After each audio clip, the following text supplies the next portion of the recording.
the Blue Mountains. Wow, it completely lives up to the name. Can you see it in the distance? It's this beautiful blue haze draping over the whole horizon. What blew my mind is that this massive sandstone region is nearly 10 times older than the Grand Canyon.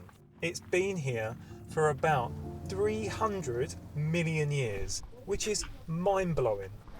With over 140 kilometers of trails and roughly 1,000 hidden canyons, seeing this in real life is incredible, but very difficult to capture how vast this place is. Now, there's actually a scientific reason for that blue colour.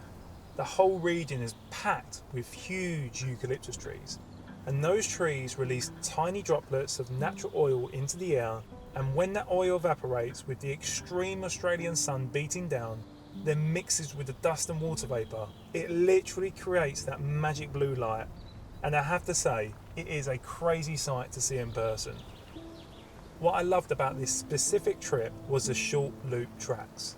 Don't get me wrong, there are some massive hikes here, but sometimes it's just nice to take in the scenery from a few different spots without destroying yourself. We actually knocked out 3 separate loops before we had to catch our train back to the city. Mind you, there were a lot of stairs.